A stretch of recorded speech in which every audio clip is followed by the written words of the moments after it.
Hello, everyone. Tonight, Venerable Robina will teach us about how to have a stress-free holiday. Venerable Robina Courtin has worked full-time for Lama Tupten Yeshe and Lama Zopa Rinpoche's organization, the Foundation for the Preservation of the Mahayana Tradition, since her ordination in the late 1970s. Over the years, she has served as editorial director of Wisdom Publications, editor of Mandala Magazine, executive director of Liberation Prison Project, and as a touring teacher of Buddhism. Her life and work with prisoners have been featured in the documentary films Chasing Buddha and Key to Freedom. Venerable Robina is known for her straightforward and energetic teaching style, helping people to discover the potential of their own minds with clear explanations about Tibetan Buddhism and how to apply it to their lives. Thank you for coming to New York City, Venerable. We are so honored. Pleasure, darling. I hope to be there in person again one day very soon. Let's hope so. Yes. Good, darlings. Good, wonderful. Okay, Sheila, Sunny, what's next? Would you like to start with the refuge prayer? Yeah, I think so. That would be very nice. We'd always sort of put ourselves in the right direction. Good idea. Thank you. I'll put it on the screen. Okay. So it's always good to explain what we're doing here instead of just thinking it's kind of some ritual, with no meaning. But prayers are words and words are thoughts and thoughts count. For the Buddha, every thought counts. So this prayer we're doing, pop it up and I'll say. The first two lines, as you can see, I'll say the first time in English, and I'll say 2 times in Tibetan. So the first 2 lines are expressing our reliance on the Buddha and his teachings. So anybody who feels they're already identifying with being a Buddhist, this is for us. And the second 2 lines is for all of us. And the meaning behind it, and we're going to talk about this, is that, the Buddha's view is every thought counts. Nothing goes astray. Every thought produces who we become. And so here we're stating our kind of purpose for being together. The Tibetans will call it setting our motivation. So basically we're saying, by the virtuous karmic seeds that we're going to plant in our mind by listening to this advice, which includes me, I promise, the thought is, may these seeds ripen in the future as our Buddhahood, our perfection, our goodness, our enlightenment. Why? So when we can be of benefit to this suffering world, So it's expressing this marvelous altruistic purpose for our being together. So I'll say it one time in English, I'll add a few extra words like I did just then, and then 2 times in Tibetan. So we're saying, we're going to rely upon, until we're enlightened, we are going to rely upon the Buddha, his teachings, and the Sangha, the spiritual community, our supporting, our community. And so then by the virtuous karma we create from listening to these teachings, may we become a Buddha, no matter how long it takes, so then we can be of benefit to this suffering world. Sangye charang soke chognam la jangcho badu dagni kyab suchi dagi chonyen gipes sonam ki drola penjir sangye dropa shok sangye charang soke chognam la jangcho badu dagni kyab suchi dagi chonyen gipes sonam ki drola penjir sangye dropa shok. Okay, Sunny. Thank you, sweetheart. Okay, dearest people. So, yeah, how to be stress-free. Isn't that the plan? I mean, the minimum plan, surely, for all of us is to be stress-free. What's happening? Sheila, looks like you're still unmuted, Sheila. Sheila Richardson. Can you mute yourself, precious? No, you can't hear me. Okay. So, okay, stress-free. So, I mean, we've got to understand why. So why do we get stressed? Let's look at that. It's a great word. It's very funny, but if you look at the list of neurotic states of mind in Buddhist psychology, you don't find one called stress. It's kind of interesting, And I remember one Lama, he laughed and he said, because Westerners always say, we've got issues. We've got issues. He said, we should add issues to the list of the afflictions, We've got issues. So I think stress is another one. So what is stress? Well, I mean, it's a really good word, actually. It's, from the Buddhist perspective, taking the Buddhist analysis of our minds, as we know, from the Buddhist point of view, is on one sense, it's quite deceptively simple. We've got these neurotic, I-based, and this is what's interesting, necessarily fear-based states of mind. And we all know the words, simple words. We don't need to know all the fancy, psychological terms like ADID and HDAD and PTSD and all these business. I'm not being sarcastic. Buddha's kept his same story for 2,500 years. And he calls them attachment, anger, jealousy, depression, worries, and all these are variations of these. I mean, the two fundamental ones in Buddhism in daily life, this seems almost so simple, it's quite surprising to us, are really attachment and aversion. They're called attachment and aversion. So attachment is the deeply instinctively, and this is the source of the problem. Effectively for the Buddha in the Four Noble Truths, this one called attachment is the main source of our suffering.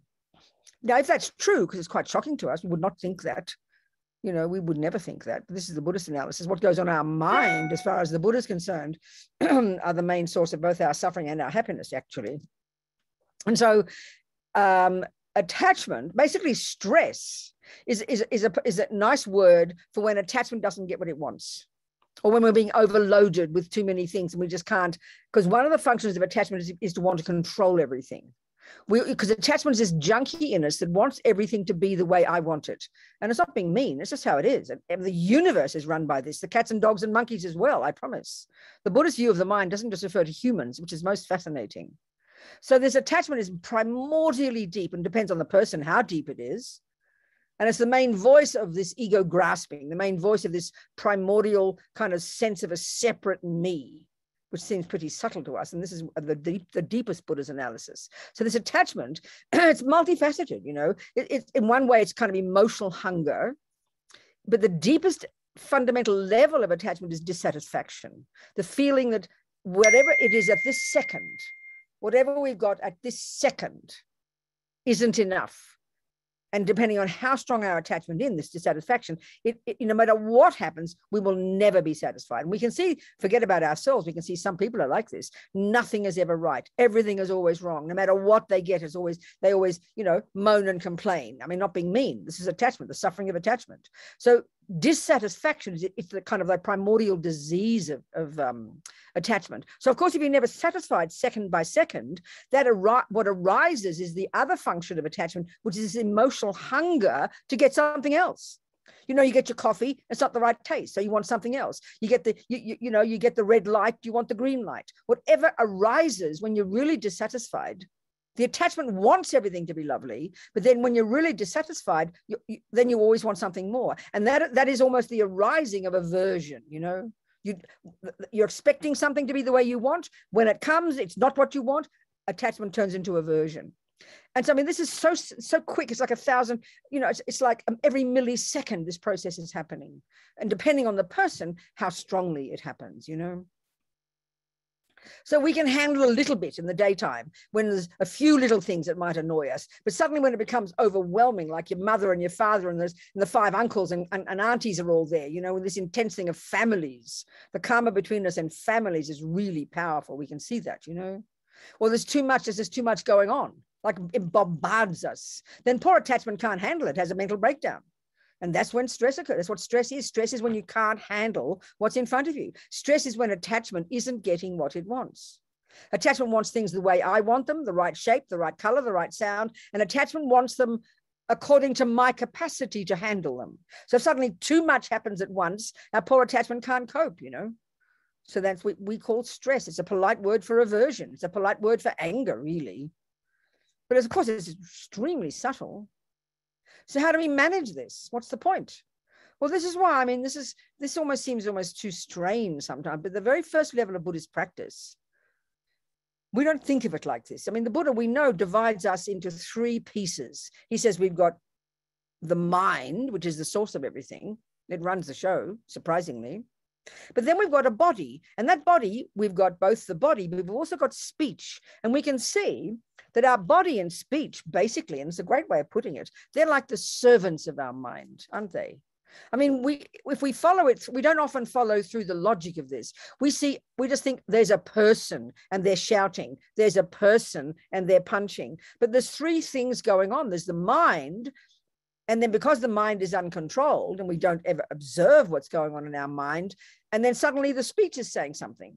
I mean, one of the things, we could spend the whole evening just talking about this particular practice, especially when it's, people families coming together, big groups of people coming together at work or whatever, groups of people, the dynamic of many human beings bombarding us, given that our attachment can't handle what's going on because we're not so advanced, then the key thing that we can learn to do, this is such a powerful practice, but it's really surprising to us to even hear it as a very specific practice, is to make strong decisions to control our mouth. I tell you, 90% of the dramas we have at work, at home, with families, with our kids, with our hubbies, is because we've got uncontrolled speech. This seems almost too simple. Of course, the mind is the problem. Of course, the mind runs everything.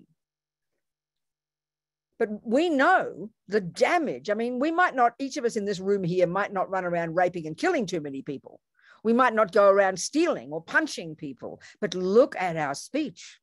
And it seems so benign to us. We don't think speech even matters, you know. We think I can say what I like. We feel it's our right as a human to blurt out whatever I feel. But look at the damage speech does, you know. Once it's out the mouth, you can't take it back. We know that. And then it's really, you know, it's really quite shocking that, you know, that we can't control our speech. And it's a surprise to us to think that this is a very specific practice. In fact, the very first level, entry level, junior school, grade 1 level of practice in Buddhism, if we have any familiarity at all with the Lam Rim, you know, you can deduce that the first level of practice is you control the body and speech. I mean, the whole level of practice called living in vows, living in commitments, vows are only about the body and speech. Vows aren't about the mind. Vows are how to control the servants of the mind, which is what we use to interact with other sentient beings, our body and our speech. So it's almost like a relief too, because we know how hard it is to control our minds. But if we can actually see that the first level is control the speech. Okay, some people have controlled speech. Some people don't talk too much. Some people have disciplined speech. Well done. But my goodness, most of us, we blurt, we just have no control. And then especially when we're around in a very stressful situation, we lose all common sense. We lose all sense of what's happening in ourselves. And we suddenly feel, you know, this disconnect, and then out comes our mouth, all weird things, you know, either because we feel kind of self-conscious, or we feel shy, or we feel like angry, or we feel we have to say something. The speech is like a disaster, you know. So to think that you could actually learn every day to make a decision to control your speech as a very specific practice, it sounds odd to us, but it's powerful, I tell you. You know, they say when you're with others, you control your body and speech. When you're on your own is the time to control your mind, because the mind is the boss. So to begin to see these different levels of practice, and it's almost like a relief, because we know we can't control our mind yet. So to think, but if we can make decisions, and of course you've got to make a decision. It won't just happen naturally. You've got to decide strongly, you know. You decide that if you do your practice at the end of every day, if you have the practice called the purification practice, you make strong decision at the end of the day before you go to sleep. Tomorrow, you know, you're going to be meeting 47 members of the family. You know the danger areas. You know what the problems are. You know, you get all nervous, but you make a decision. I'm going to control my speech every second. You'll be so happy when you can do this, because you refrain from creating problems. You know, you can. And it's a powerful practice, even if you can think of it for one day at a time, you know, because at the end of the day, look at what we regret. Like I said, most of us mightn't kill and steal and lie, or might not rape and murder, but look at our speech. And it's so innocuous to us. We just don't think it matters. So what kind of speech? Well, as we know, Buddha articulates 4 main ways we misuse our speech. So of course, the point here is, this is a really crucial point about karma. We don't often get this in our modern culture, where karma is a fairly new idea. We somehow just transpose the punishment kind of blame reward onto the Buddhist one, which is really inaccurate. But the first thing about the first level of practice is really where Buddha says abide by the laws of karma, which means don't kill, don't steal. You know, there are 3 of the body. He says at least attempt to not harm sentient beings with your body. And he suggests you try not to kill, you try not to take the ungiven. There's a nice way Tibetans say steal, and to not jump on the wrong partner. If you've got a commitment to one partner, don't take somebody else's, and don't cheat on your own. I mean, you're controlling your body. So then you look behind that. Why would you want to control your body? Well, you've got to look at what energizes those actions. Killing usually comes from anger. Stealing comes from greed and attachment. Cheating on partners comes from attachment, that's for sure. So, I mean, they're driven by the delusions when you know that. And then he exhorts us to not steal, not kill, and not cheat on the partner. That's 3 of the body. Now, 4 of the speech. The speech, we do far more speech than we do with our bodies, I think, of harming. 1 is don't say words that aren't true. I mean, this is astonishing. When you go online to websites and things, I feel like I'm drowning because it doesn't seem like a single word is true. And then look at all these conspiracy theorists in the world now. I mean, it's like our speech has gone so berserk. Minds are so out of control. Look at these. I mean, I've looked at some of those interviews with some people who, QAnon people. You can't even believe it's true. What they're thinking is true. Conspiracy theories are, we're all insane now, it's like unbelievable. To say, and the thing is, when we say words, I mean, even just this one of the 4 of speech, to not say words that aren't true. 99% of the time, we don't even know if what we say is true. Oh, I heard someone said this, or I read in a book someone said that, and then we believe it because we like it, But we've got no basis, no proof. So if we only spoke words that we know are true, we would hardly speak at all. That's just not lying. That one is a pretty amazing one. The second one, whatever order they are, is don't abuse people. Well, that's what happens when you're with families. You start fighting, and you abuse people to their faces. That's abuse. Don't use abusive language. And the next one, this is, I think, one of our favorites because it's talking bad mouthing behind backs.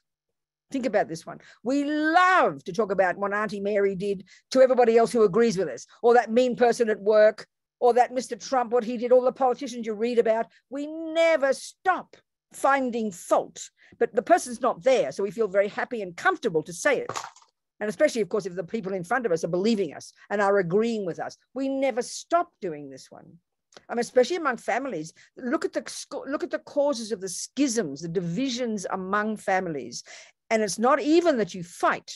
It's that you say bad things behind backs, because whatever anybody hears, they'll believe it's the truth. And suddenly, before you know it, the family split into 2 and 3 groups, because everybody believes whatever they hear. This is one of the most wicked ones, in terms of the harm it causes. Now, the 4th one, it seems so kind of mean for a Buddha to even point this one out. Just don't rabbit on about nothing, That's why we feel embarrassed, we feel self-conscious, and when there are people around, we just feel got to blurt out whatever we think, It's so, we know it's so uncontrolled, all of it, because we feel so tense and strange with so many people around. So speech is incredible. But what's fascinating, and this is the point that is hard for us to understand in our culture, when Jesus says, don't kill. I mean, it's like these guys all got together, anybody, even your grandmother would give you good advice. Don't kill, don't steal, don't badmouth. A good communist will tell you the same thing. A Christian, a Muslim, it's pretty basic advice. Don't harm others. But this is the crucial point that's most fascinating. Okay. You ask Jesus, this is a really major point, actually. You ask Jesus or Allah, whoever you think, why should I not kill? Because he says, don't kill. And it's very reasonable to say, well, why not? And they should give it a reasonable answer. Well, if you're a Christian, and I always quote this, I've got a Jesuit priest friend. Years ago, we were discussing these things. And I said to him, please give me the reasoning. What is the logic? What defines something as a sin for a Christian? And this is very fascinating, and it makes sense. He said, it's doing what God said not to do. And that's totally reasonable because God is the creator. God is the boss. God runs the show. God punishes and God rewards. That's totally reasonable. Now, in your mother's household, it's exactly the same. You're a naughty girl. Why? Because you didn't do what mummy said. We understand this because mummy's the boss. But now you ask Buddha, because he says the same thing. Don't kill, he says. Don't lie. Don't badmouth. And you should ask him why. And his answer is very different. His answer is, well, Robina, guess what, honey? Have you noticed that people don't like being lied to? People don't like being stolen from. People don't like being, abused and harmed. Have you noticed? He said, in other words, for Buddha, my priest friend said there is some aspect of natural law in the instruction not to kill, but the main part of it, that makes it wrong is because God said not to do it. This is so powerful. I find it fascinating. But Buddha, he is not the boss. He is not a creator. Buddha doesn't assert a creator. Therefore, there's no punisher and there's no rewarder. So what's his reason for suggesting we don't kill? And this is the point. There's two parts. Clearly, he said it's a natural law. Have you noticed people don't like getting killed? It's a natural law. Check the world. Monkeys and dogs don't like being harmed either. That's what defines it as a negative action. But listen to this. The reason behind why Buddha at this very first level of practice exhorts us not to do it is not because it harms another. He says, guess what, Robina? Is because, honey, everything you think and you say and you do produces the person you become. Because you know what? It will harm you. This is very shocking for us. In fact, sometimes we hear this about karma and we think, oh, that sounds selfish. You mean I shouldn't kill because I don't want the suffering results? Buddha says, spot on. You hit the nail on the head. And this is the point about karma. Buddha's whole point is it's not punishment and reward, because he's not a punisher and he's not a rewarder. There's no concept like that in Buddhism. We've got to really think this through, because we think of it like that. Oh, I'm a naughty girl, I'll get punished. There's no one punishing you, honey. Buddha's view is we create ourselves. Dalai Lama calls karma self-creation. So a heavy negative action is necessarily one that harms another. But why at the very first level Buddha exhorts us not to do it is because it will harm me. In what sense? Well, it's hardly rocket science, even if you don't think about future lives. If you think about it for a second, please. If you abuse, every day you abuse. Now, it could be Mary 1 minute, it could be Fred the next, could be Mr. Trump the next. It doesn't matter who the object is. Meanwhile, you hurt them. But who, in the name of heaven on earth, do you think you are harming by abusing every day? You're becoming an abusive person. This is where we're almost schizophrenic. We think, well, I'm allowed to be angry. I'm allowed to say what I want, because we actually don't realize that what I think and do and say has anything to do with the person I am. I mean, it's so weird, actually. But we produce ourselves. So if you are abusing every day and lying every day and killing every day and shouting every day, I mean, what do you think? What kind of person are you becoming? You're becoming a really suffering, demented, unhappy person. It's so obvious, but this shows how disconnected we are when we say, but I'm allowed to say what I like. I'm allowed to be angry. Look what my husband did to me. I'm allowed to be angry, we say. This is very bizarre, actually. We don't see that we produce ourselves. This is the key point about karma. It's quite shocking to hear it this way. It's for our benefit. So, but of course, as Lama Zopa says, if you don't kill every day, he says, you are the direct, Buddha's saying, you are the direct beneficiary. You're turning yourself into a non-harming person. How marvelous. But he says, don't worry, the rats and roaches, they're going to have a party. Could you leave them in peace? So they will also benefit. But at the first level of practice, this is the absolutely fundamental first level. And we do not get this one in our culture. We hear karma as just the same as Jesus saying you're a naughty person, you're going to get punished. No, we produce ourselves. We turn ourselves into the person we become by our own mind, our own body, and our own speech. So it's so powerful. It's like compassion for yourself. But we hear it as punishment and reward because we bring that from our other religious ideas. But this is the fundamental difference of the Buddha's view. Now, I don't care, you don't need to even quote unquote believe in future lives. I don't care.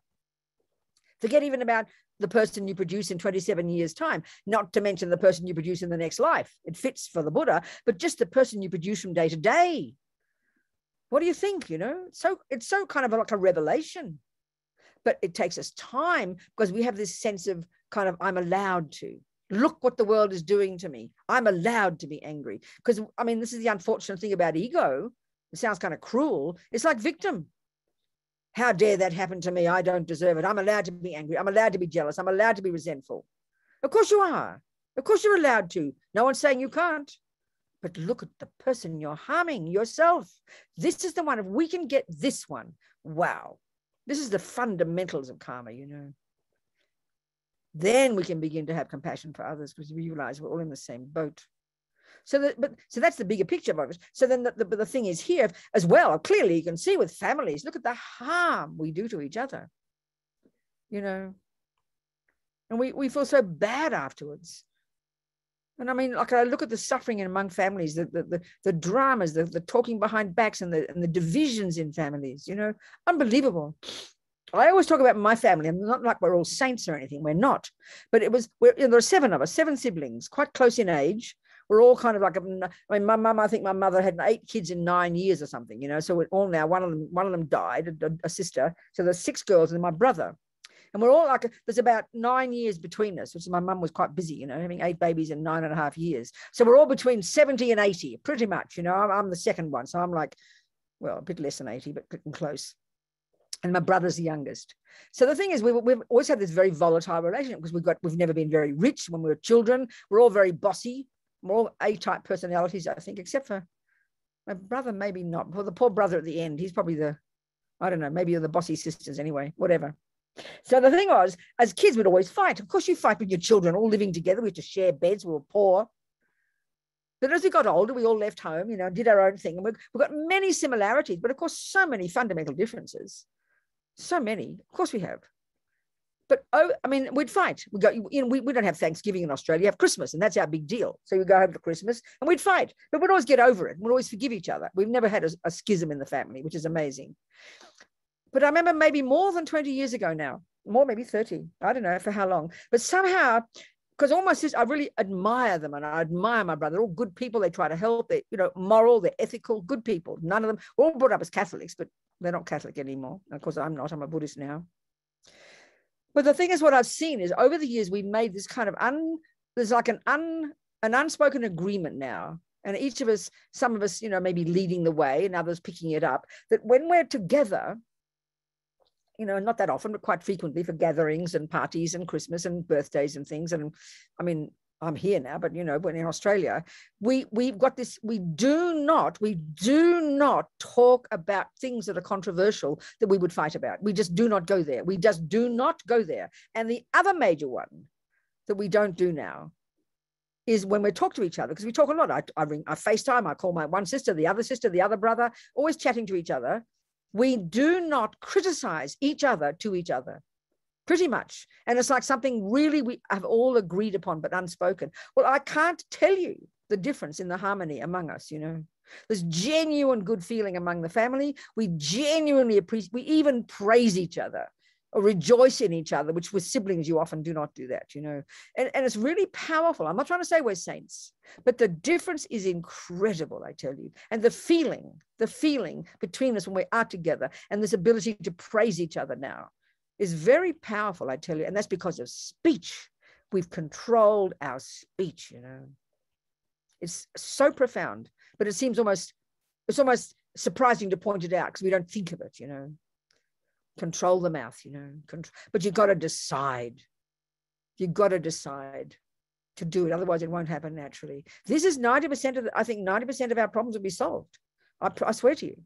It's not easy because you're going to still feel the tension inside and you want to kill that brother when he goes on like that, but you try to control the speech and you don't badmouth behind backs. This is the one that's pretty incredible because we feel safe doing that because the person we're talking to agrees with us.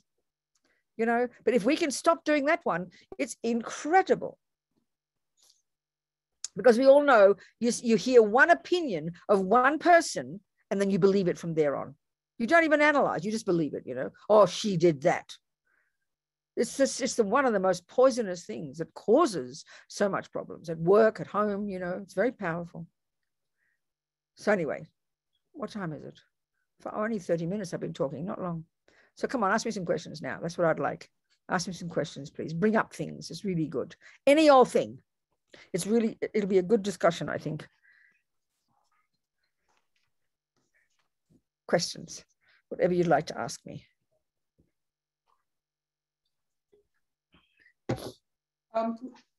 Venerable, I have a question. Good, Sonny, go, talk to me.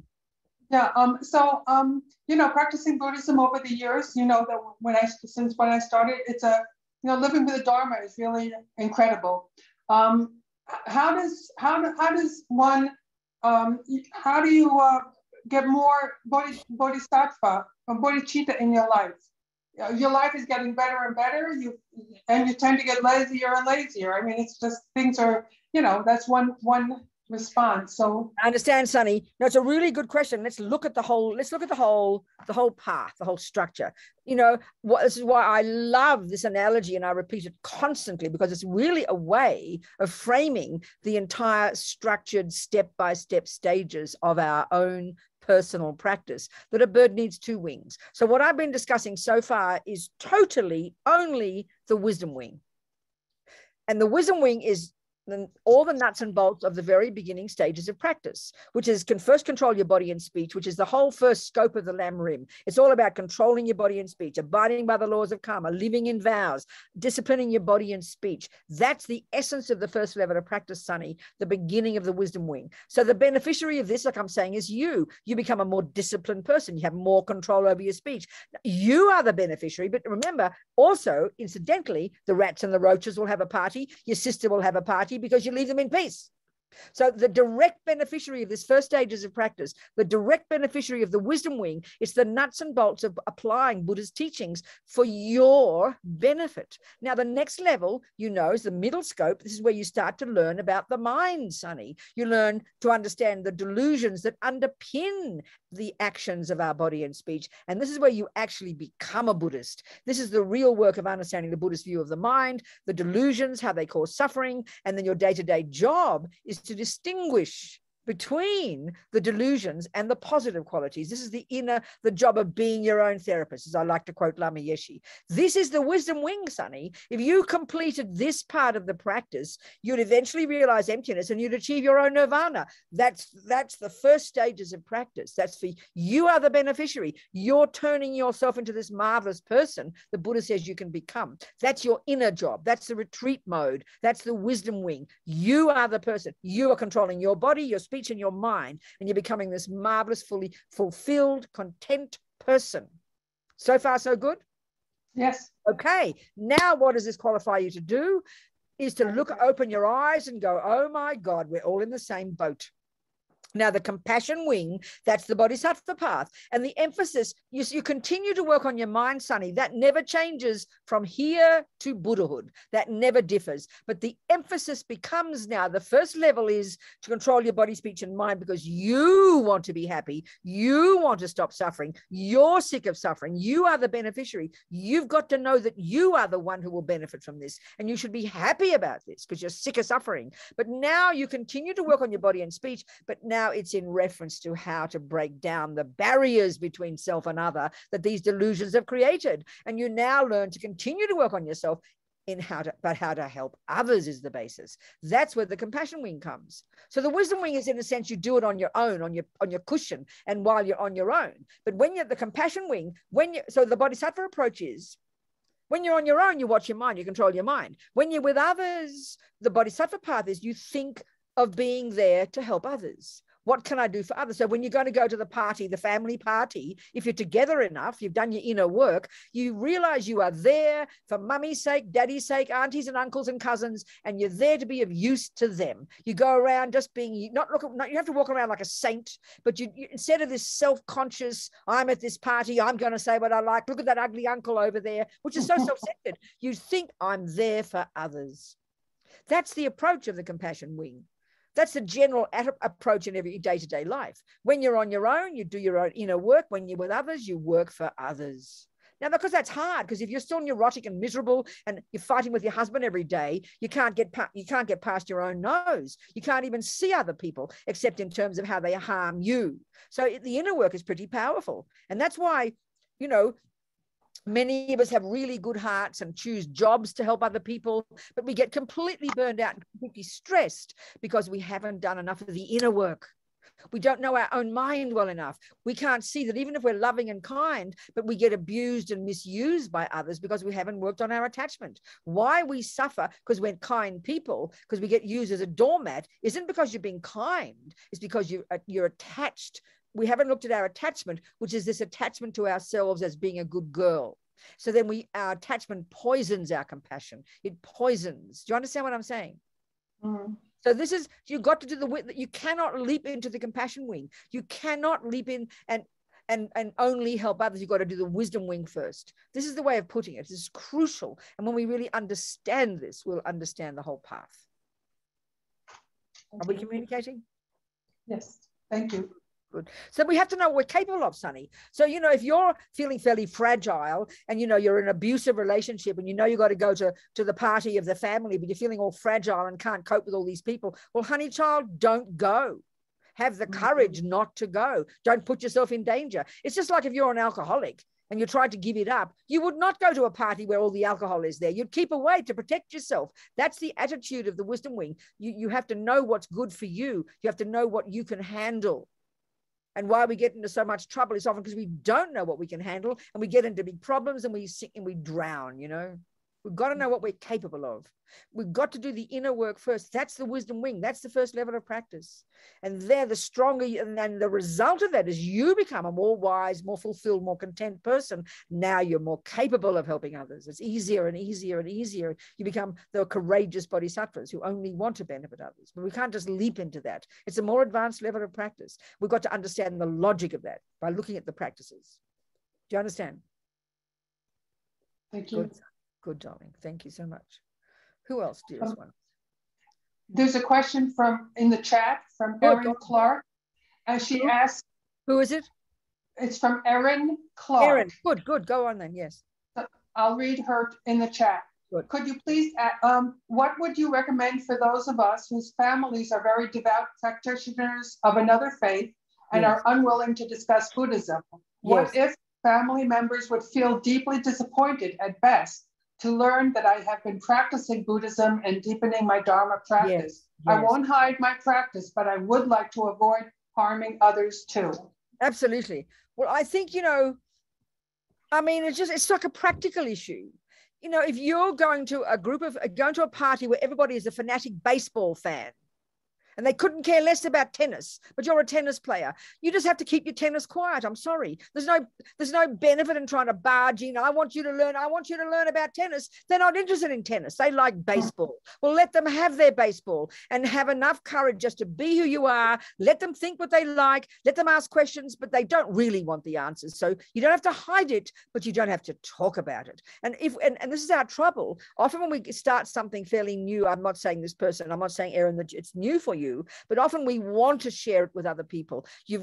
I'm sorry, then you don't go to baseball parties if that's the case. You've got to keep your mouth shut, honey, and just act normal, be kind, be loving, ask everybody else how they feel. And they maybe know you're a Buddhist, they may be a bit superstitious, they might ask a question, but they don't really want to understand it. So you can't afford to have any wish that they understand you. You've got to really give up on that one. You have to be content with your own Buddhism and leave it at the door. Don't hide it, but you don't have to blurt it out, and you cannot want them to. It's not appropriate to demand that they understand you. You'll just cause problems, darling. So learn just to be happy. They've got their own faith. Let them have it. Be happy. Be kind, and ask them questions, and leave yours alone. That's the only way to do it. And if you feel you can't do that, well, then don't go, darling. I mean, you know, you just got to decide. But the crucial one is you've got to be content with our own practice. But often we want to share it with other people. But, you can't, what's the point of sharing tennis with people who love baseball? They're not interested in tennis. So you just got to be practical. It's a really sensible thing. Otherwise, you just get miserable, and then you'll upset them. And they might ask you questions, but they don't really want to know the answer. I mean, all my family, they adore me. We love each other to death. Like I said, we don't fight. But they don't really want to know what I think. They think they know what I think. And then one time, one of my sisters was slightly a bit tipsy, a bit drunk, a little bit. So she asked me questions, but I knew she didn't want to know. So I cracked jokes and changed the subject. Then she forgot all about it. So you've got to not have a yearning for them to understand. You've got to leave it alone, darling Erin. Really, it's your own private life. Let them think what they like and crack jokes about it. That's my suggestion. Venerable, if I may ask a question, it has to do with the four opponent powers meditation that you give the worksheet on. There's a phrase in it that I would love to hear you explain. It talks about Lamasang Kappa's path of unified sutra and tantra. And I don't quite know. Is it in a prayer that you're talking about? Yeah, it's at the very end where you do you do a dedication, a commitment. It's the dedication of merit. And you basically say to all my friends and family, may we all hear the unified path. Okay. Yes, I remember. It's Lama Zopa's little prayer, I think. So go on. Yeah. What's the question? So the specific phrase says, I'm forgetting the whole sentence, but it talks about Lamasang Kappa's path of unified sutra and tantra, which is pure like refined gold. That's what it says. Exactly. So my question is, what is the path of unified sutra and tantra? Okay, Kate. What does that mean? Sure, absolutely. Because you see, so there's different levels, as you know very well. There are different levels of Buddha's teachings, and these are expressed in this packaging that I'm implying by the wisdom wing and the compassion wing. So the wisdom wing is the very first level of it's all the sutra teachings. No, is the sutra teachings of the Buddha, that if we want to look at it in terms of the path, the Buddha's teachings in the world, if you go to Thailand or Burma, there you've got the very first level of Buddha's teachings, which is about controlling your body, controlling your speech, controlling your mind. That's junior school and high school of the Lam Rim, and that's the wisdom wing. And if you perfect that, you achieve, eventually you realize emptiness, you achieve nirvana, and you are out of here, baby. So that's the very first level of the teachings, the very first level of practice, which is expressed in the Lam Rim. Now you've got the Mahayana component, which is the compassion wing, which is all the practices of accomplishing bodhicitta. Right? Okay. So all of this together, that's all the sutra teachings of the Buddha. That's all the methodology of how to get enlightened. Now, then we know in the world, there is another level of teachings called the Vajrayana or Tantrayana or the Mantrayana teachings, but they are only really are extant among the Tibetan Buddhists. You don't find those in Japan, where you will find the Mahayana. You won't find the Mahayana or Tantra in Thailand. So different places in the world, certain aspects of Buddhism have all come from India, but have cultivated and developed in certain countries. So the Tibetan Buddhists are the only ones where all the Vajrayana teachings, the Tantra teachings are extant and still existing and integrated. So the unified path of Sutra and Tantra is simply that. But Tsongkhapa, all his teachings, our lineage Lama of the 14th century, one of the lineages in Tibet, all his teachings present all of these in a coherent step-by-step order as an entire package. That's it. You understand? That's clear? That's very clear. Thank you. Okay, May I ask one follow-up about Lamasang Kappa, which is, it seems in the Lam Rim and from this thing that Lamasang Kappa is like an originator of the tradition that you're teaching from? Yes. Well, who did Lamasang Kappa learn from? Is there like Okay, I understand. So first of all, there's Buddha. Okay, there's Buddha, isn't there? And then he taught, in an explicit way, he taught all the teachings that we know about, mainly as all the Hinayana teachings, which is the Theravadan teachings, the first levels of practice. Then you've got the Mahayana, many of which were given, I mean, I don't know much about history, but many of which were given in person, but also were given secretly. But the Vajrayana teachings, again, this is where initially among certain, before Tibetans came along, before the Dalai Lama was well known in the world, the people would often refer to Tantra as Tantrism, made up by the Tibetans, but it's all got its source right back to India. The different levels, at a certain point in India, there was a huge the Vajrayana practitioners, amazing practitioners. So all of these teachings, the Hinayana first level, the Mahayana Sutra teachings, and the Vajrayana, all coming from India and have been cultivated in different countries. So in about the 7th century, Padmasambhava, this great Vajrayana scholar, yogi, saint, carried, and then all the great scholars also from the Nalanda tradition. Dalai Lama will always be telling you, you'll hear it, we are the Nalanda tradition. This is amazing monastic university that was flourishing in the 5th, 6th, 7th, 8th, 9th, 10th century and eventually collapsed in India. But it carried on all those great practitioners and all the yogis and all the great scholars and Sutrayana and Tantrayana all were in the Nalanda tradition, and they all went straight to Tibet. So Tibet is just carrying on that tradition. So then the very first tradition that's known in Tibet, it's known subsequently. There are 4 main traditions in Tibet. So the very first one around Padmasambhava, they were called the old tradition, the Nyingmapas. But eventually in the 9th, I think 10th century, then gradually some of the practitioners developed their own tradition that became known as the Kargyupas, then the Sakyapas. And then 14th century comes along, and Tsongkhapa, who had been educated in all the previous traditions, You see, Buddha, he was educated in traditions before he came along. He was in this amazing tradition of all these brilliant Indians, all the Hindu traditions before him. Then he diverged in his own direction, and we got Buddhism. Then Buddhism went to Tibet, and then it gradually, there's different practitioners, different yogis, different scholars, developing different ideas and interpretations. It became a certain lineage. So Tsongkhapa is the one who'd been educated mainly by all the others, but especially the Sakappas, then his own views, his own interpretations of the teachings, and his people gradually became known as the Gelugpas, which is our tradition. So it's just, they keep tracking themselves back. No, he didn't chuck out what he'd learned already, but he had his own interpretation. Buddha didn't, I mean, Dalai Lama says it was these amazing Indians more than 3,000 years ago. They were the ones who began the investigation into the nature of self. All the teachings about how to give up attachment, how to control the body and speech. Buddha didn't invent all this. This came from what his previous education among all the Indians. But he went as far as he could go, and then he realized there was still a concept of an inherent self. So he diverged in his own direction, which is now the teachings on emptiness. That's where he diverged. So he carried on, he brought with him what he'd learned already, but he extended it. So all the four traditions in Tibet, and there are many variations of these four, are just different interpretations of Buddha's teachings for different kinds of minds, different kinds of people, you know. That's really what it is. Does that make sense to you, Kate? Yeah, it makes a lot of sense. Thank you very much for. And I mean, many of our practices, you know, come from Milarepa and Marpa and all the great Kagyu saints. And those Kagyupas, they came from the Nyingmapas. And so, you know, I mean, I know myself also, my Lama Zopa, Lama Yeshi, and my teachers, and their Gelugpa. Tsongkhapa is my main lineage Lama, but I've got lamas and practices and teachings from all the four traditions in Tibet. And that's not contradictory at all, because they're all coming from the same source, you know. Do you understand, Kate? It's sort of like you've got different styles of yoga, you know, different styles of yoga. You begin with this one, and then you develop your own system, and then you move off. But they've all got the same source, and each one suits a certain group of people, a certain type of mind. It's really important to have that big view about it and not be sectarian, you understand? And they all debate with each other. I mean, that's healthy, you know. Good, Kate. Thank you so much, darling. Thank you. Thank you. Who else is there? This is very helpful. Any questions, dearest people? Any old thing at all? Any old question? Love to hear. So Venerable, I have a question.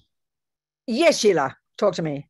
So when you go to your family gatherings, yes, at the end of the night, you feel you have a knot in your stomach, your jaw is clenched, maybe you control your speech. How do you deal with that? I mean, so you mean you're with a group of people that you feel you have to be with because it's your family, right? And then you're stressed. But I mean, part of the thing is to, you know, I think when we are trying to become aware of our mind, it's not easy, but to not wait until your jaw is clenched and you feel you want to collapse. We've got to be conscious, and it's not easy. We've got to really practice, you know. And I think, okay, I think a major one, if we can do it, Sheila, if we've got to practice to really prepare ourselves for this, the only way you're going to survive is if you decide, I'm going to be there for them. Because if your jaw is clenched, it means you've got aversion in your mind. You're resisting, you're annoyed, you're finding fault. This is the disaster. You've got to let that go, and you've got to just decide you're going to be there for that 2 hours, and you're going to be there for them. Let them talk, ask them questions, keep yourself out of it. And in a way, that's almost easier because you forget yourself. You just decide, I'm going to be there for them. When you really sincerely do that, if you've got to practice, Sheila, and you can decide, you've got to decide it beforehand and just be there for others. And, you know, then you'll end up having a wonderful time. They will adore Sheila. Isn't Sheila wonderful? Wow, she's so kind, blah, blah, blah. Because there's no longer tension. You're not criticizing. You're not finding fault. You just accept but you've got to decide to do this, Sheila. It's not impossible. If you've got to practice, it's not impossible. It's the only way you can do it. Do you understand, darling? Yes, yeah. I mean, this is where I hear, you know, people who have relationship with their mother and father or whatever, and really difficult relationship. And most of the pain is all the weeks that you're not, you know, the dreading the next visit. So this is where you just got to decide. I'm going to, instead of resisting and resenting, I don't want to go, I've got to see mum next week. And you build up all this tension. You just have to decide you're going to go And that 2 hours, you hand yourself over to your mother. It's much easier if we really decide it and forget about what we think, forget about what we feel. But this is our problem. Like the other Aaron's point, perhaps, you know, we feel if no one listens, we feel distressed if no one listens to us. You can't afford to have that view. You've got to go and forget about being listened to. Just be there for that group of people. And once you decide it, Sheila, it's a bit like if you go to a group of children who are 2 years old, you can't expect them to think of you. You're there for them. You just decided. And once you let go of that, you don't care if they don't hear you. You don't care what they say. You don't care if they're white supremacists. You don't care if they're QAnon fanatics. You just let them be. That's the only way to do it, Sheila. Otherwise, your jaw will be clenched and you'll go crazy. Are you with me? Yeah, no, it's a good point to just shift that attention. You have to. I mean, it's like I can keep my mouth shut, but you know, I still, the internal voices is just. That's right. That's what you've got to blah, blah, blah. I know, but that's what we've got to stop. We've got to just let it be. You just got to decide. I mean, I remember in my family, one of the, whether he's a nephew, what is he? I've got so many in the family, I can't think. But he's a white supremacist, basically. He's a really wacky boy. And I mean, you know, I'd never really asked him questions because, I mean, I've been away from home since the 60s, really. I've got all these cousins and thousands of great-grandchildren and not grandchildren, great aunt, you know, I'm a great auntie. And I don't know many of them really well. But this particular boy, I remember at this gathering, I started just asking him questions. I mean, his ideas were the wackiest ideas I've ever heard. But I decided I'm just going to find out. I didn't argue with him. I didn't have resistance. You just got to leave that alone and let the people be. Let them be who they are. Let them be as neurotic and as weird as they like. There's no other solution, Sheila. You just go crazy otherwise. It's like trying to keep talking about tennis and they only want to know about baseball. You've got to let your tennis there. Once you decide though, Sheila, that point, then it's not difficult. Honestly. I know you understand. Thank you. Yeah. Good, darling. But I mean, you've got to make the decision, you know. And then the other one is, yeah, anyway, that's the advice. I think there's no other solution, Sheila. Otherwise, you're just resisting and you're resentful and you're not happy company. You know, you can't wait to get out of there. It's just and that's just growing your own aversion. It's difficult. It's just difficult. But I think we've got to really decide. And once we decide, okay, they've got me for 2 hours. I'm there for 2 hours and I'll be what they want me to be. And then you're gone out of there, finished, you know. And then you really start to feel more kind then. I mean, this weird boy, I started talking to him. I started to see that there's a human being there, you know, with his ideas. Even though he's a weird boy with his white supremacist concepts, you know. You've got to be kind of just greet the problems, greet the weird ideas, greet the strange things. You've got to greet them. Otherwise, it's resistance, and that's suppressed anger. And that's what makes us exhausted, isn't it? Yeah, no, exactly. There's no other solution. There's just no other solution, Sheila. Otherwise, we're just going to go to a party of people who agree with us, you know, and we can't guarantee that that's going to happen. Okay, people. What else, darlings? Thank you so much. What else, dearest people? I have a question. Good. First of all, thank you, because I've only been studying since last December, so I'm really new. Okay, darling. I'm happy to hear. So thank you. And I follow you on Instagram, and you're I love you. You're so transforming. Good so job. I'm studying, and I do get confused. Yes.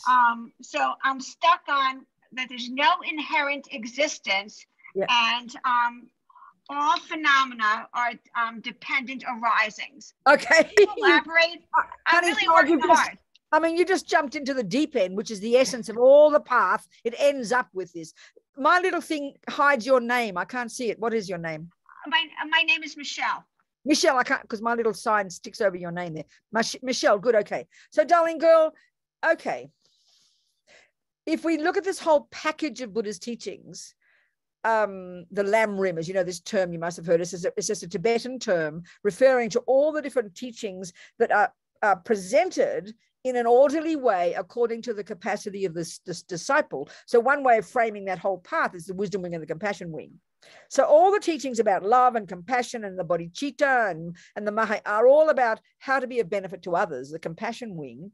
And we have the culmination of it is this profound paradigm shift in the mind where we now value others more than self. It's a really advanced level of incredible compassion. That's the essence of all the compassion teachings. But the wisdom teachings, like I said before to Sunny, it's all the nuts and bolts of abiding by the laws of karma, understanding cause and effect, looking at the mind, understanding the delusions. And if you did just the wisdom wing, you would conclude with all these teachings about emptiness. This is like the culmination of all the wisdom teachings. So what does that mean? So basically what the Buddha is telling us is that in this mind of ours, we have all these delusions, these afflictions, as they call them, these misconceptions, these neurotic emotions. And that's his expertise, really. And our job on the wisdom wing at the very first level is first control the body and speech, which is the servants of those delusions. Then you start to go to the next level and you really get into knowing your mind, and you unpack and unravel all these delusions. You get to identify the attachment, distinguish it from love. You identify the aversion. You understand compassion. You really know your own mind very intimately. And as we learn to do that, Michelle, one of the key things we start to see, and this is Buddha's point, that one of the functions of all those afflictions, all those delusions, one is, which is evident, that they're very painful. Look at when you're depressed and angry, you feel terrible. So that one of the direct results of these neurotic states of mind is that they cause us pain.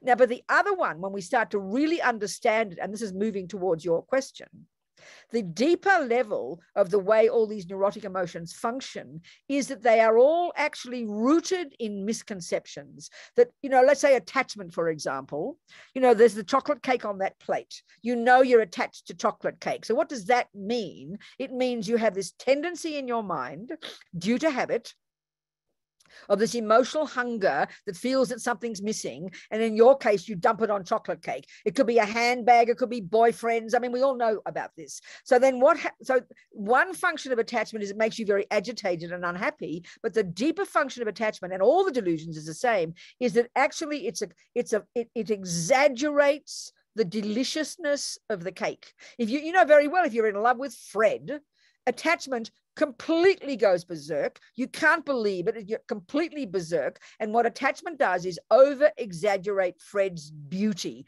over-exaggerate Fred's function in causing you to be happy. So this over-exaggeration is one of the key functions that the Buddha would say about all the neuroses. They're disturbing, but they have this deeper function of being delusional, that the more you're caught up in believing that delicious cake on that plate is the cake that's there, the more delusional you are. The more you believe that Fred is the cause of all your happiness, the more delusional you are. And this is the point that Buddha's leading to. So the deepest delusion, the subtlest delusion in our mind is this primordial instinctive ignorance, they call it, that believes in an intrinsic, independent, inherent, solid, concrete, separate me.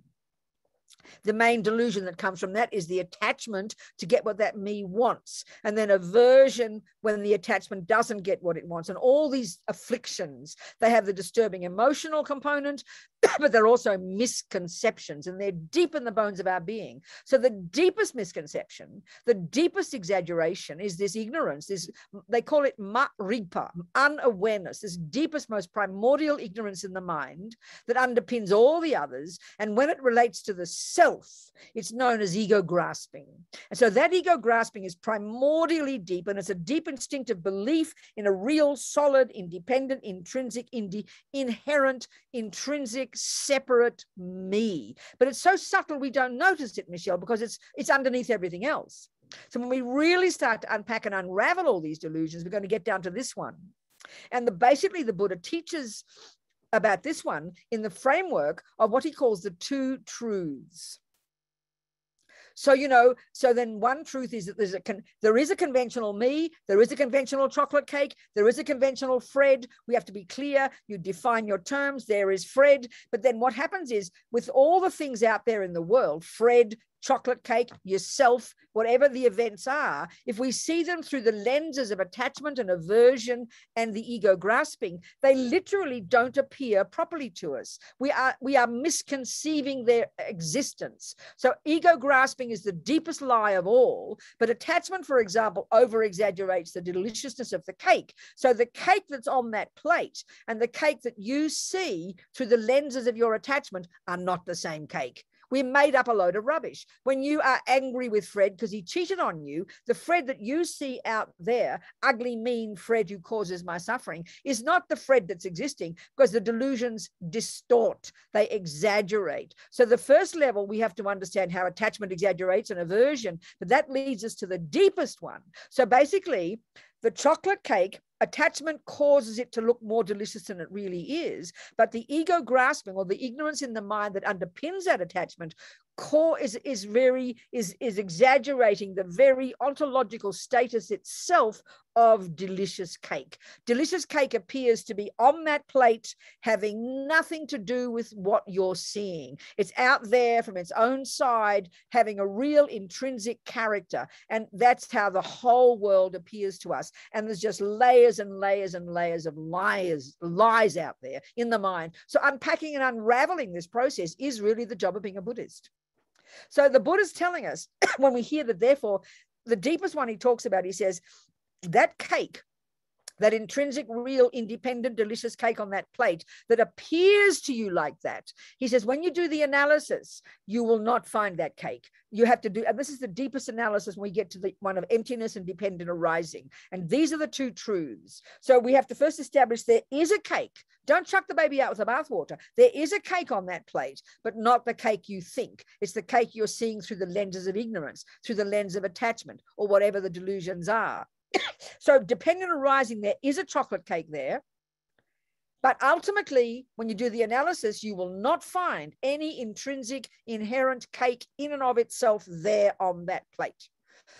So we have to get, these are the two truths. So the shorthand of the ultimate truth is that the emptiness, the term is emptiness, that there's no intrinsic cake there. It is completely empty of existing that way. But conventionally, there is a chocolate cake that is a dependent arising chocolate cake. A cake that arises in dependence upon causes and depend upon your mind labeling it that. So you have to put these two truths together, is how they talk. But this is the culmination of all the practices. You got to, you understand, Michelle, and it's the deepest level of the wisdom teachings. You start by controlling your body and speech and not following the delusions. You then start to look at the branch delusions and break them down and stop believing in attachment and aversion. And now you're ready to get to the deepest delusion, to realize there's nothing intrinsic there from its own side, but nevertheless there's still a cake there, but not from its own side. So this is the two truths: dependent arising and emptiness. That's a sort of rough summary. That was so helpful. Thank you so much. That was just extraordinary. Good. I'm happy. Good. So and it's levels and levels and levels of practice. It's all fitting together, you know. So this is once we can start to see that what the real function of the neuroses, they cause us pain, but they're mainly delusions. They cause us to be delusional, which is why we all suffer. Attachment exaggerates deliciousness. Aversion exaggerates ugliness. Ego grasping or ignorance exaggerates the very fundamental status of its thing in itself. So we grasp at ourself in this way, and we grasp at everything else. So this is the really hard work, and this is all the wisdom wing. You combine that with bodhicitta, and you become a Buddha. You with me? Good, darling. Thank you so much. Good, Michelle. Good, sweetheart. Thank you so much. And it's, so it is. That's how. Good, great. Okay, who else? Come on. Who else is there? Any other questions? All the teachings lead to that, Michelle. They lead to that and bodhicitta. These are the two wings of the bird, you know, finally. And it's all presented in an orderly way. We go one step at a time, you know, putting the two truths together. Who else is there?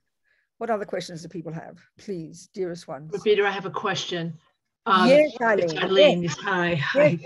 Yes. In a way, going back to what you just, the question you just answered, I'm thinking to myself, if we're upset with family or friends, when they act like they don't care who you are or what you're doing or anything, being upset by that is kind of a reflection of that I or the rest of us are kind of stuck in that we really believe there's an intrinsic sense of self that isn't being acknowledged. No, totally. That's exactly right. It's easy to hear it, but because you got to drill down really deep to see this. They all say, I mean, the most direct antidote to all the suffering is realize emptiness. You cut straight to the root. You bypass everything else. We mostly have to go gradually. First control the speech, then control the mind, and then control the branch delusions, and then eventually do the analysis of. But if we can get that there's no, this is because one of the emotional consequences of believing in this separate me,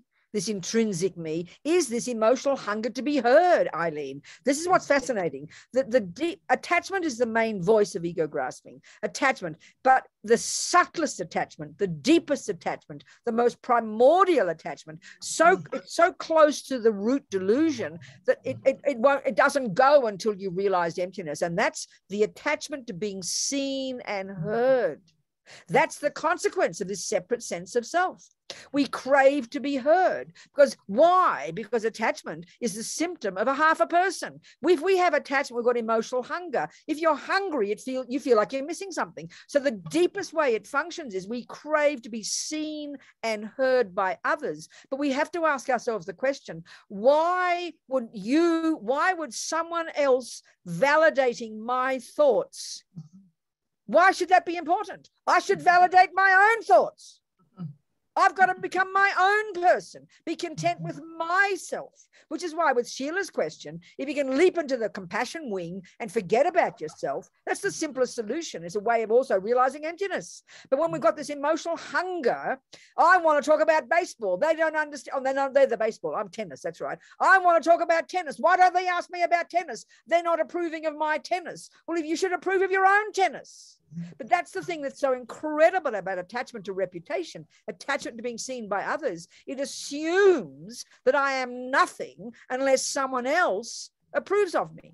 I mean, talk about schizophrenic, but this is how deep this attachment is. And that's the main symptom of the root delusion.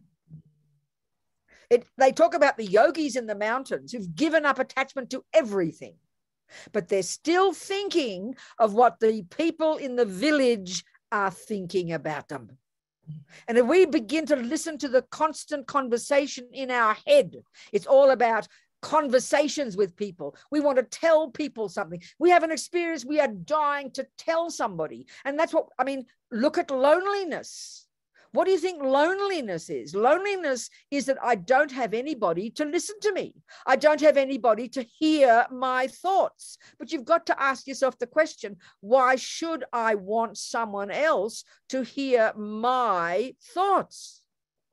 My thoughts, I have to validate them. I have to be content with me. This is the point of the wisdom wing. And then every second we're doing that, Eileen, we're cutting this vivid sense of a poor self-pity little me underneath it all. So attachment is powerful. It leads us to understand emptiness. It leads us to cut the root, But yes, you're right, of course. But this attachment to being seen and heard, attachment to being liked is as simple as it is. It's a shock to hear that we don't need it. But in other words, we don't believe I'm anything until someone else says I'm something. That's how mentally ill we all are. That's the symptom of the Robina, we lost you. Venerable, we're losing you. Oh dear, I'm sorry. Am I there now? Am I back? Yes. I'm sorry. So anyway, are we communicating, people? It's quite a shock to hear this. Thank you. It's the deepest attachment we've got, more than for sex and drugs and rock and roll, and it's the closest, Eileen, to the ego grasping one. So by understanding this attachment and giving up this attachment, we become a whole person. We become our own person, as we say it in the West. It's a wonderful way to put it. We become content with who we are, not hungry all the time for other people to look at me and smile at me. This is very powerful, I tell you. That's a way of cutting at the root, Eileen. That's why with Sheila, go to the party, forget yourself, just be there for them for 2 hours. Let your white supremacist uncle and your wacky QAnon auntie say what they want and give them a hug as well. Thank you. What else, darlings? What else, people? If I might ask another question. Absolutely, Kate. A little bit follow from that. Good. I find that, like, as time develops, I enjoy the good relationships that I have with animals and people. Good. And the more I enjoy them, the more I start to feel like connection is important, or friendships are important, and that there's some kind of an exchange there. And I find that particularly as the closer I get and the more I'm caring for others, the more I get a little confused thinking of myself as separate or wanting to be like apart. So I mostly just am kind of without attachment, still feeling like there is growing in terms of my heart. You know? Okay. This is the interesting point, Kate. See, I think in our culture, in our psychological models and in neuroscience and so on, the way I've been talking sounds very shocking, because it sounds like you're going to be this isolated person who doesn't care about anybody, and you're like a nihilist or something. No, but it's the way I'm talking is the Buddhist approach, that what we call, I think even in our psychology, we become a proper person by being socialized. There's no concept in Western psychology, modern psychology, of going and doing a weekend retreat in order to put yourself together. It sounds peculiar, because and the only reason you go to have a bit of a break is you're feeling exhausted, but not to do inner work. You've got to do the work with other people, because that's how you become a real person, because we don't distinguish between attachment and love, for example. Or attachment to compassion. So there's no question. The compassion wing is the point, Kate. That's empathy with others, connection with others. But the Buddhist analysis, the Buddhist logic of gradual process of practice, the only person who's really qualified to really do the compassion wing, to really get bodhicitta, to really make that paradigm shift of putting others first, you only can do that if you've done the wisdom wing. So the extent to which you've given up attachment and anger and jealousy and low self-esteem is the extent to which you can connect with others. But our trouble is right now, let's say we're very social and we're loving, kind, we're patient, we're not get angry, we're mummy's little helper, we help everybody. We wonder why we get exhausted. We wonder why we get misused. We wonder why we get stressed and exhausted, because we see all the suffering, because we haven't worked on our mind. We haven't distinguished attachment from the love. We don't even know the difference between attachment and love. But for the Buddha, they're completely separate, different states of mind. Attachment is necessarily I-based, emotional hunger, delusional, demented, and really like a little vampire. But love is empathetic, is altruistic, and is other-based. But we don't even distinguish. But when we can distinguish, then of course the compassion wing is marvelous. The bodhisattvas, they've kind of beat up the mountains. They've done the work. They've cut the eye. Now they want to be in New York City.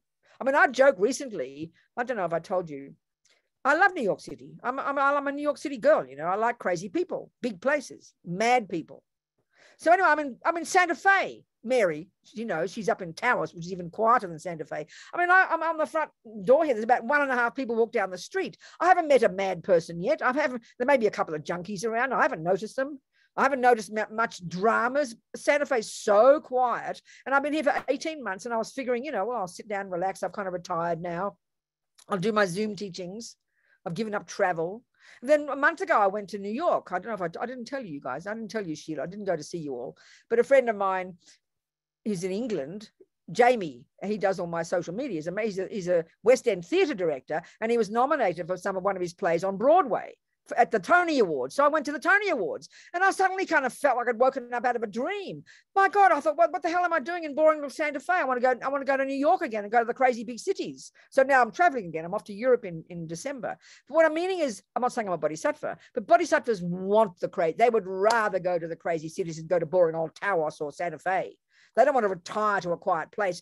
Give them a crazy city any day. But the people who can handle the crazy cities are only the people who've worked on their minds, because you get destroyed otherwise. I'm raving on now. Are we communicating here?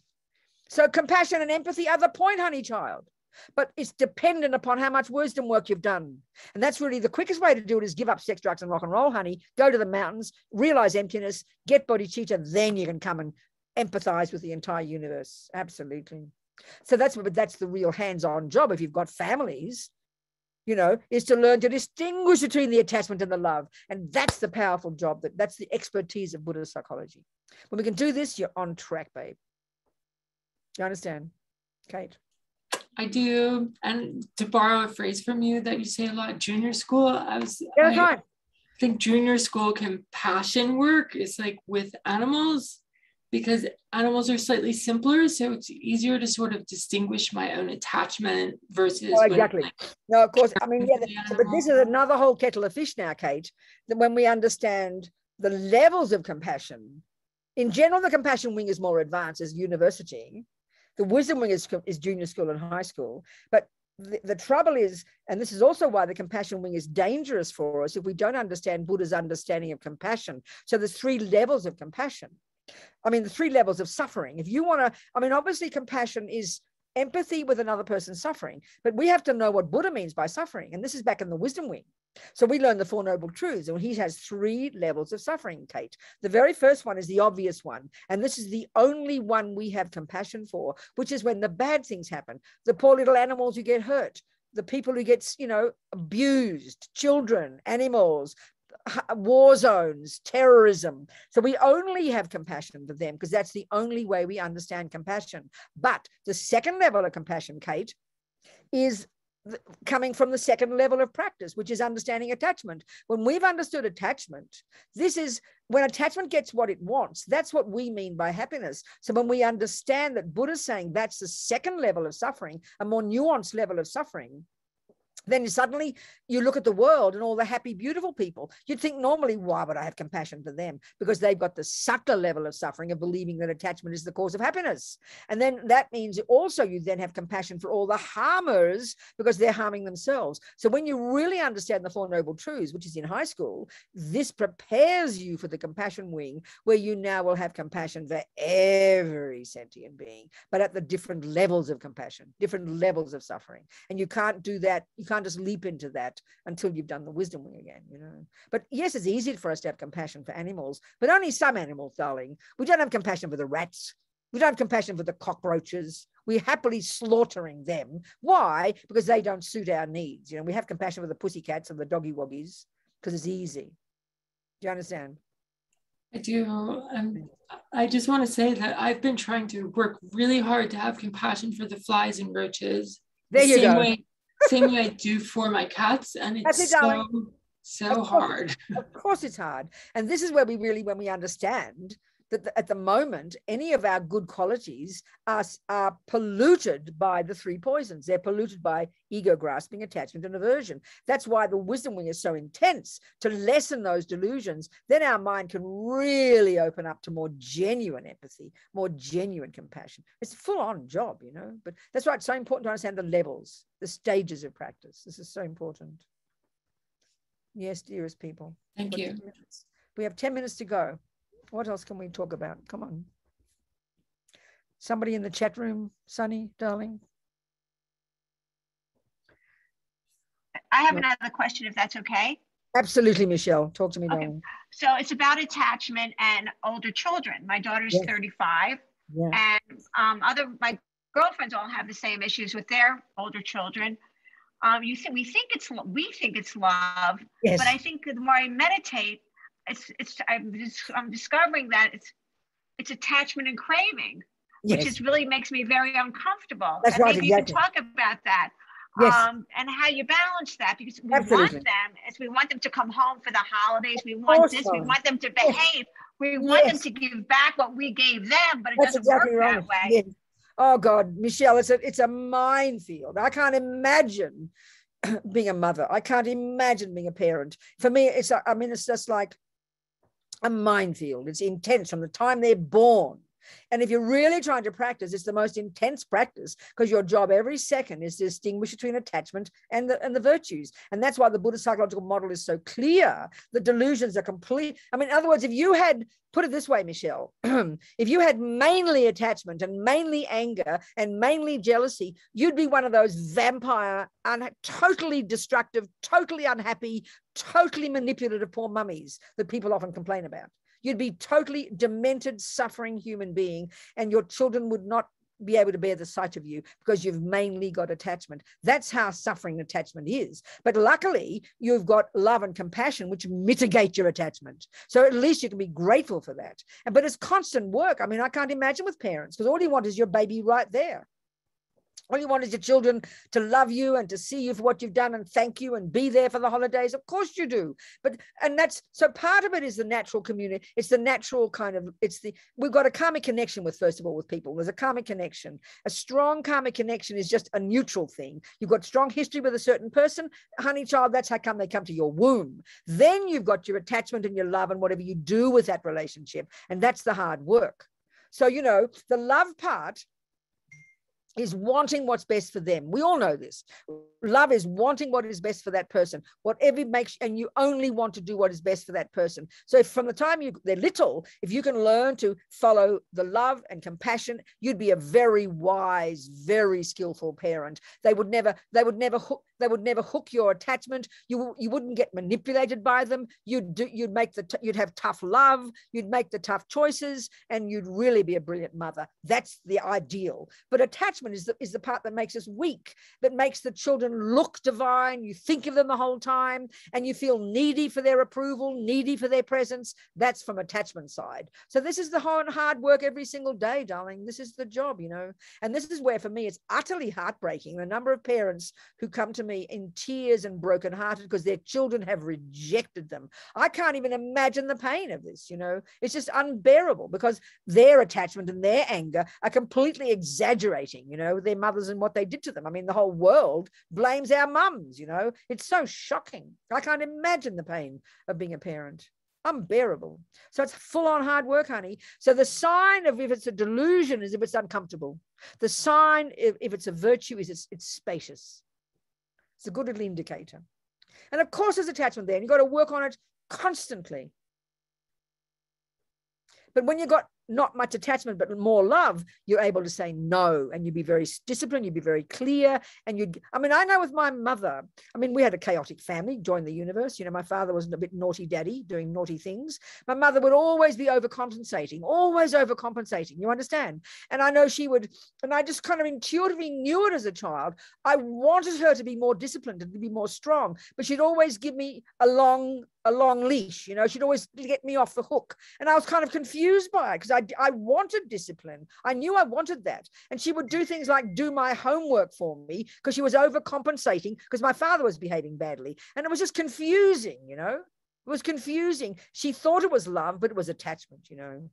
Attachment makes us weak. Attachment makes us miserable. Attachment makes us lonely. Attachment makes us manipulate people. It makes us possess people. And that's exactly what drives them away, you know. This is it's just such a hard job. My goodness. And giving up attachment makes you more fulfilled. You'll still adore your children. You will want them to be there, but you won't be brokenhearted when they're not because you're more fulfilled in yourself. That's the consequence of giving up attachment. And you hear the nightmare stories of unhappy mummies, you know, who just want to, you could even, I remember one particular woman I met years ago, she would tell me, and it was so shocking. She would tell me about her relationship with her mother. And she'd even go and live in her mother's bed. She'd sleep with her mother in the bed, and she was an adult. And the mother still wasn't happy. Because when you've got attachment, you are a bottomless pit. No matter what your children do, they could live with you 7 days a week. You still wouldn't be happy. That's the point about attachment. No matter what you do, attachment can never be satisfied. So it's a minefield, Michelle. Are we communicating, darling? Yes, we are. Good. Thank you so much. Well done, girl. Be brave. Thank you so much. Oh, darling. Okay. And the other one is, it's really powerful. In our culture, we think we make the children. You don't make these children. They came to your womb, you know, with their own stuff. So you can educate them and you can influence them, but you don't make them. So therefore, you can't possess them. This is really, and when you have the view of karma, that really helps a lot, that one, that you know that you've got this. And they're also, you're repaying a karmic debt. They've been kind to you in the past, and now you're their mother. You're repaying a karmic debt from their kindness in the past.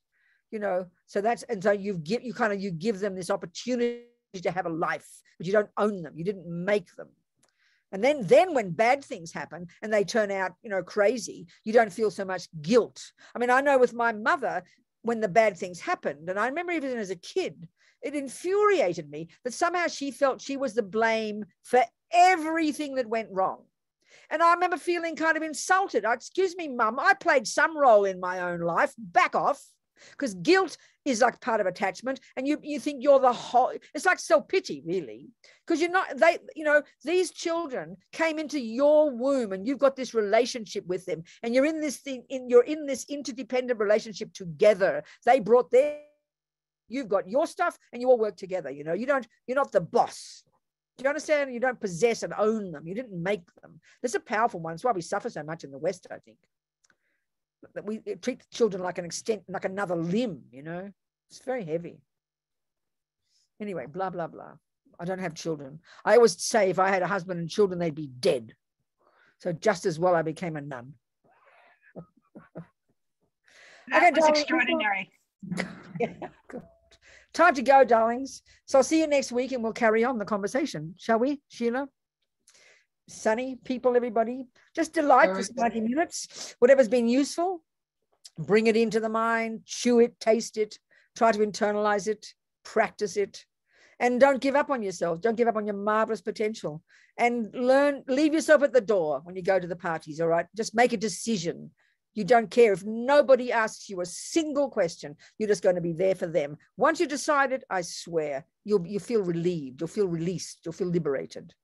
And just be friendly and loving. That's it. Let them all be there. That's the one. Anyway, I'll see you next week. See you, darlings. Jang Trub Sem Chokram Poche, Makye Panam Kegu Chig, Kiepa Nyampa Mepa Yang Gong Ne Gondu Pavashok. That means may compassion grow and grow in the hearts of all. All right, dearest people, everybody. Much love to all of you. Thank you so much. Thank you, Venerable Robina. Thank you. Thank you, everybody. Thank you so much. And thank you, Sunny. Thank you, Venerable Robina. Thank you, Sunny.